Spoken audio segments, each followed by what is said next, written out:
जय हिंद दोस्तों, कैसे हो आप सभी का द लर्निंग इंस्टीट्यूट TLI में स्वागत है। जैसा कि हमने पिछली क्लास में देखा था, संविधान के स्रोत कहाँ से क्या लिया गया और क्या नहीं लिया गया, किस देश से हमने कहाँ के संविधान से क्या लिया, कहाँ से कौन सी प्रेरणा हमने ग्रहण की है। ऐसा नहीं कि वहाँ से लिया गया तो अनत्यों का जो हमने अपनी संविधान रख ली, उसे हमने परिवर्तित करके अपने हिसाब से हमने उसे ग्रहण किया कि हमें उस चीज़ के हिसाब से ज़रूरत है। हमें पाते हैं संविधान की विशेषताएं कि हमारे संविधान, भाई हर एक चीज़ की अपनी एक विशेषता होती है, तो हमारे संविधान की क्या विशेषताएं हैं, क्या नहीं है, इसके बारे में आज हम चर्चा करेंगे। जैसे हमारा संविधान सब लिखित संविधान है, ये उसकी एक विशेषता है, और सबसे बड़ा संविधान है, यानी लंबा संविधान है। इसमें कुछ तत्व बाहर से लिए गए, कुछ खुद के तत्व हैं तो बाहर से लिए गए। तो हमने कल की क्लास में देखा था, वो 1935 के भारत शासन अधिनियम से लिए गए, तो हमने वो कल नहीं बताया था। ठीक, तो कोई आंतरिक एवं बाह्य स्रोत, कुछ हमारे अपने खुद के स्रोत, कुछ बाहर स्रोतों से लिया गया, ये भी हमारे संविधान की एक विशेषता है। नम्रता और अनम्रता का मिश्रण, यानी हमारा संविधान कठोर भी है और उतना लचीला भी है। एकल नागरिकता, हमारे संविधान में कैसी नागरिकता प्रावधान है? एकल नागरिकता, ना कि दोहरी नागरिकता। मौलिक अधिकार, राज्य के नीति निर्देशक तत्व TPSP, मौलिक कर्तव्य, सार्वभौमिक मताधिकार, स्वतंत्र एवं निष्पक्ष न्यायपालिका, संसदीय शासन प्रणाली एवं स्थानीय स्वशासन, एक पंथ निरपेक्ष राज्य, ये सब हमारे संविधान की विशेषताओं के बारे में आता है। तो आज हम संविधान की विशेषताओं के बारे में देखेंगे कि हमारे संविधान की क्या विशेषताएं हैं।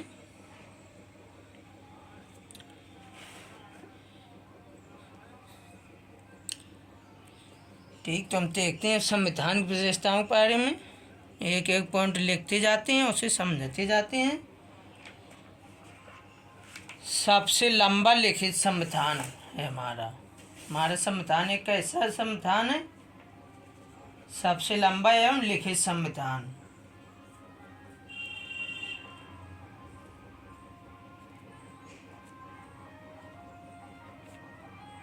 सबसे लंबा एवं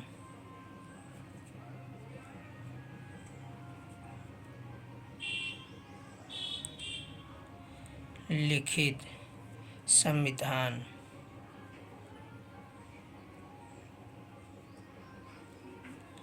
हमारा संविधान कैसा संविधान है? सबसे लंबा एवं लिखित संविधान। लंबा कैसे देखते, कितने 395 अनुच्छेद हैं, है लंबा।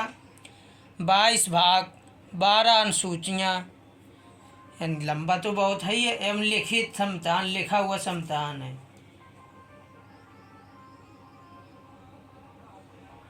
क्योंकि संविधान इस नियम 2 भागों में विभाजित किया जाता है, एक लिखित और एक अलिखित।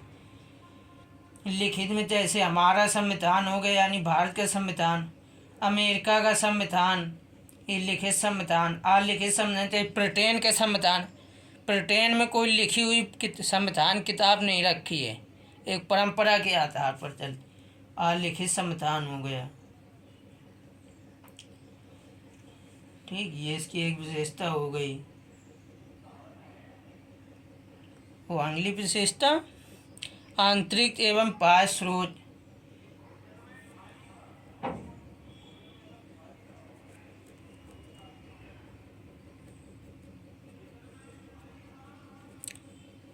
आंतरिक एवं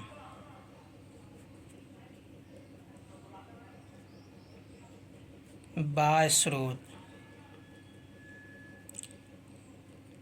कल बाह्य स्रोतों के बारे में हमने पढ़ा था, कौन देश से हमने क्या लिया है, कौन स्रोत कहाँ से लिए गए हैं। तो ये इन बारों में हमने कल देखा था। ये समझ में आ गया। और बाकी आगे टॉपिक वाइज जैसे आएंगे उन्हें इनके बारे में सब में अच्छे से एक्सप्लेन करते चलेंगे हम।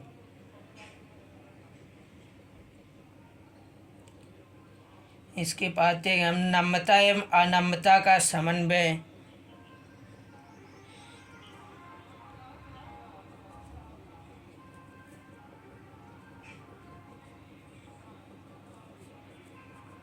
नम्रता एवं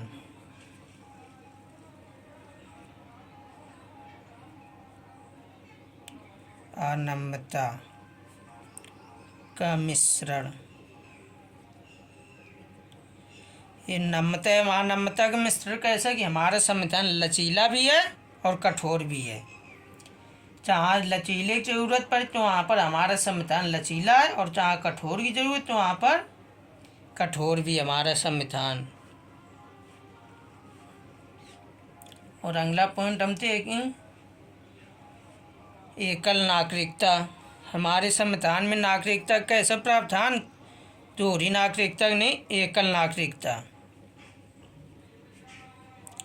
एकल नागरिकता।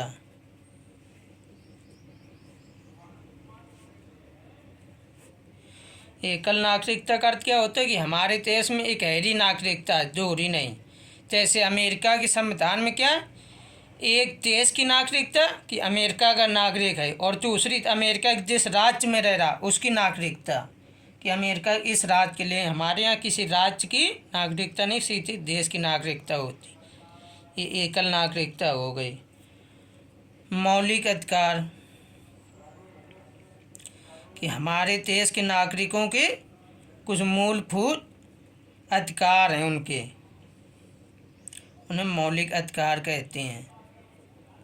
तो उनके मौलिक हैं, उन्हें ज़रूरी है, वो अधिकार हैं, मौलिक अधिकार हमारे संविधान ने दिए हुए हैं।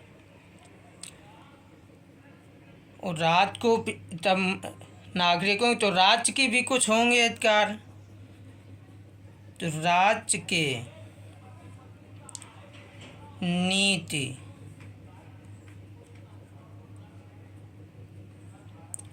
निदेशक तत्व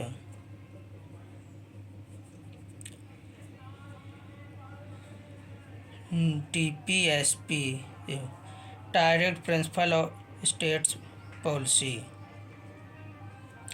यानी राज्य अपनी नीति बनाने में किसका अनुसरण करेगा, उसे राज्य के नीति निदेशक तत्व। तो भाई राज्य अधिकार दे तो राज्य उनके लिए कानून बनाए, तो उनसे कुछ अपेक्षा भी करेगा नागरिकों से कि नागरिक राज्य के लिए क्या करें। उनके कुछ कर्तव्य भी नागरिकों के होने चाहिए।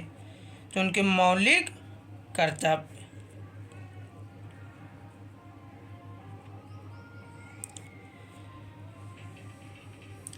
ये हमारे संविधान की विशेषता पे मौलिक कर्तव्य बाद में जोड़े गए, लेकिन मौलिक कर्तव्य हमारे संविधान में समय है।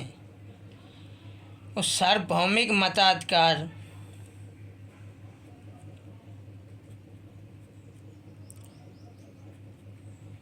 सार्वभौमिक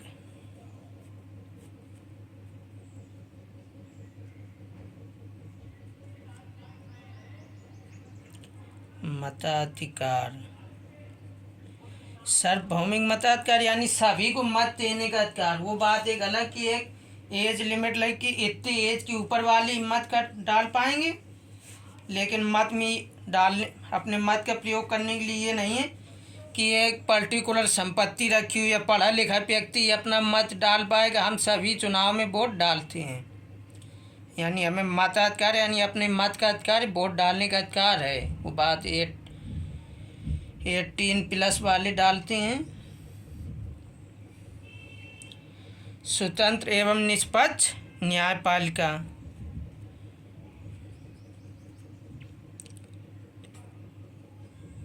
स्वतंत्र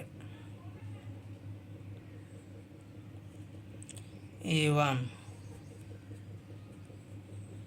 निष्पक्ष न्यायपालिका।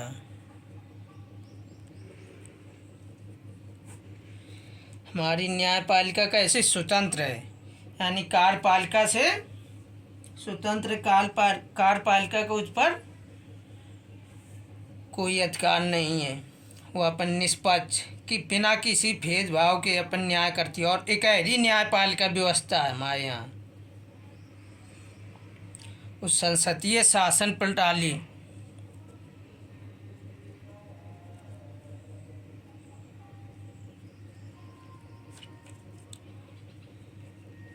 शासन प्रणाली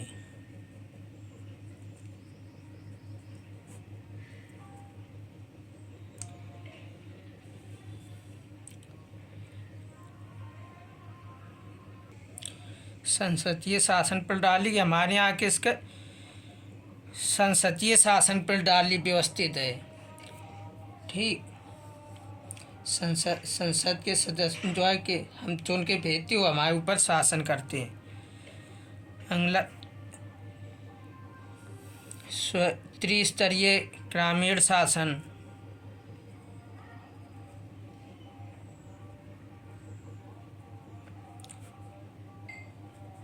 त्रिस्तरीय शासन व्यवस्था, ग्रामीण शासन हमारा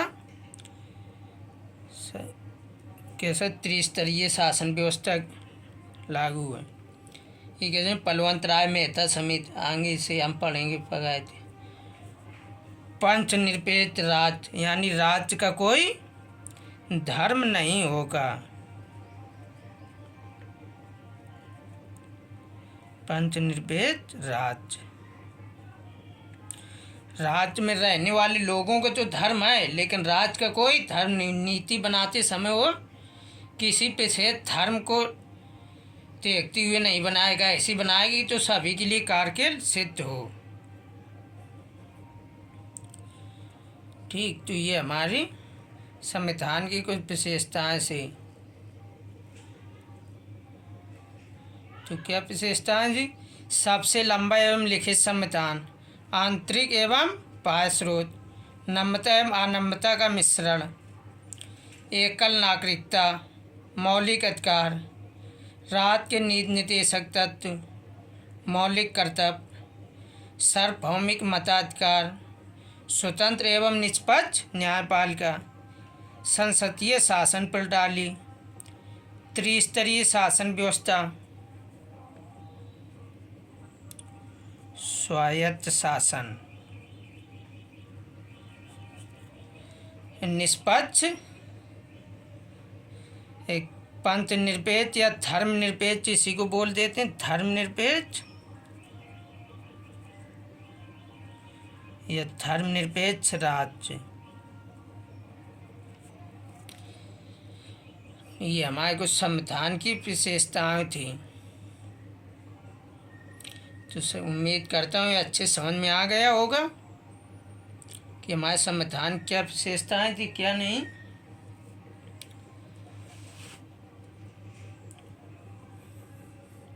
साथ में नोट करते जाओ, नोट्स बनाते जाओ, तो आगे चल के बहुत फायदा देंगे। क्योंकि MCQ फॉर्म में करने से कुछ नहीं होने वाला, तब तक हमें एक बार थ्योरी सही से ज्ञात नहीं होगी, तब तक MCQ से कुछ नहीं होने वाला। भाई MCQ में ऑप्शन चेंज हुए, आंसर चेंज हो गए, कहाँ तक तुम कितने क्वेश्चन रटोगे। यूट्यूब में सारा दिन MCQ चलते रहते, तो आगे चैनल खोल लो, कोई न कोई चैनल के MCQ चलते ही मिलेंगे तुम्हें। तो MCQ का पहले पर कॉन्सेप्ट क्लियर होना चाहिए, एक क्रम वाइज।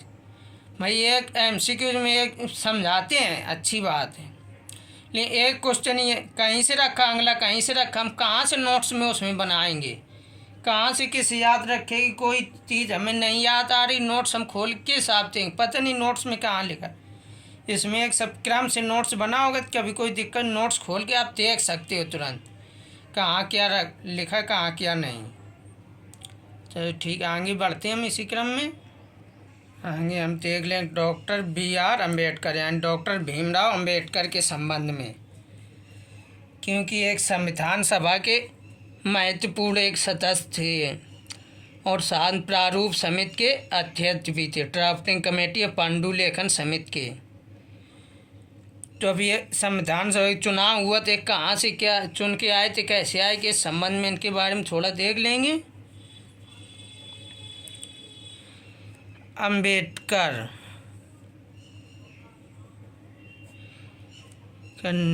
जी ने डॉक्टर भीमराव अंबेडकर जी ने पहले कांग्रेस के टिकट से मुंबई से चुनाव लड़े और ये हार गए। पुनः मुस्लिम लीग की सीट पर वो है बंगाल के जयसुर खुलना से जीते थे, लेकिन बाद में फिर भारत और पाकिस्तान विभाजन हो गया, फिर वहाँ से खाली हो गई। तो फिर BN राव के कहने पर डॉक्टर राजेंद्र प्रसाद ने बम्बई के प्रीमियम यानी वहाँ तो प्रधानमंत्री उस समय के हिसाब से यानी जो थे ये वाले प्रधानमंत्री हैं उस समय के प्रधानमंत्री मान सकते, प्रीमियम वहाँ का तो वहाँ के मेयर थे बम्बई के, से कहकर PG खरे इसको त्याग पत्र दिलवा कर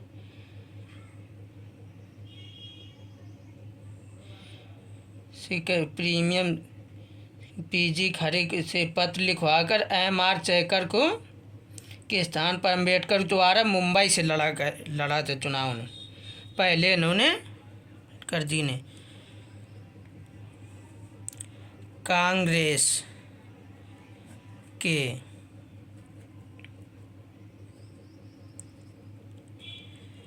टिकट पर बम्बई से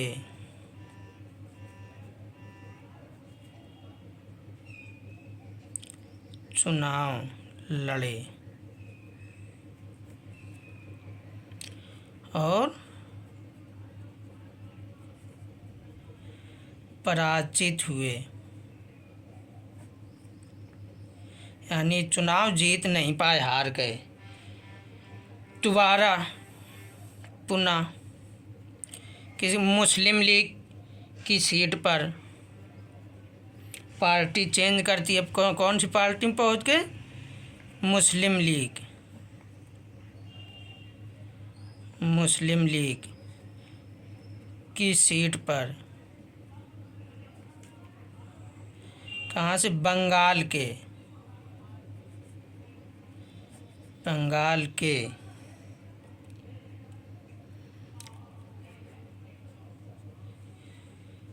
जयसुर खुलना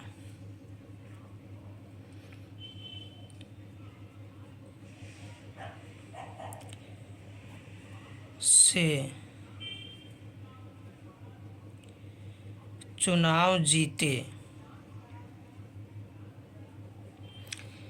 लेकिन बाद में भारत पाकिस्तान का विभाजन हो गया तो भारत से मुस्लिम लीग भी चली गई और जयसुर खुलना जो जगह थी वो भी पूर्वी पाकिस्तान में चला। तो इस समय बांग्लादेश है तो उसमें सीट चली गई, फिर उनकी सीट खाली हो गया।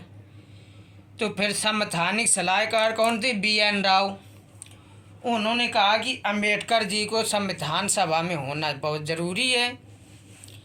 तो उन्होंने डॉक्टर राजेंद्र प्रसाद से इस बात में कि डॉक्टर राजेंद्र प्रसाद ने बम्बई के तो प्रीमियम थे यानी मेयर थे, PG खरे को पत्र लिखा है और MR चेकर को त्याग पत्र दिलवाया और उसकी जगह से अंबेडकर जी को दोबारा चुनाव लड़ाए गए, यानी लास्ट में कहाँ से आए? बम्बई से दोबारा से आए।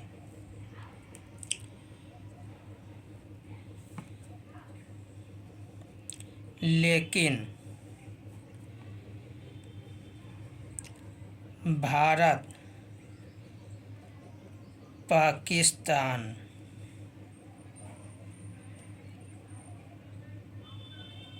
विभाजन में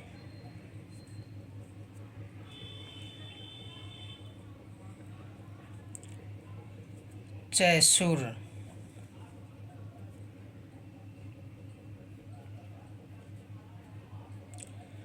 खुलना सीट पूर्वी पाकिस्तान में चली गई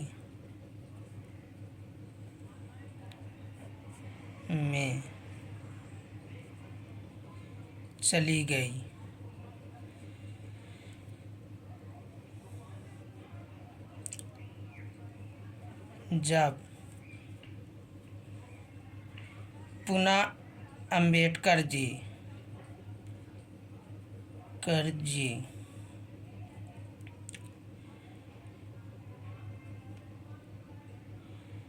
बम्बई से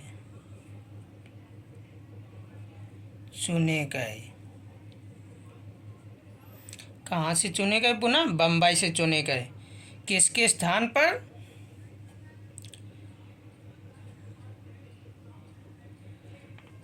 BN राव के कहने पर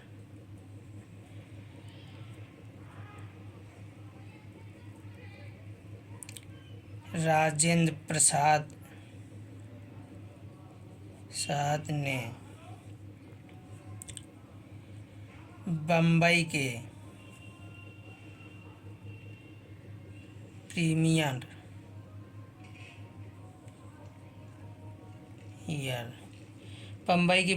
यानी मुख्यमंत्री या मेयर वहाँ कर कौन थे उस समय?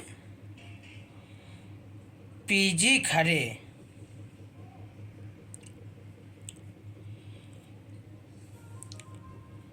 को पत्र लिखा तथा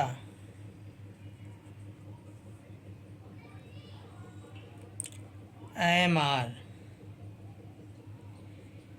जयकर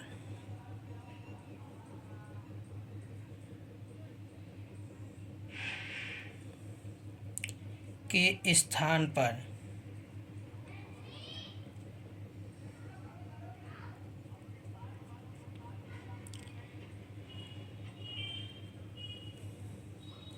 अम्बेडकर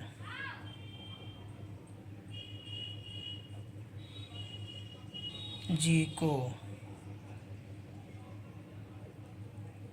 बम्बई से पुनः चुना गया।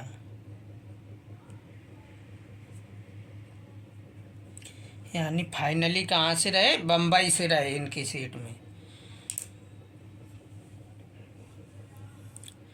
तो हमने देखा अंबेडकर जी पहले कांग्रेस की सीट से कहाँ से लड़े थे?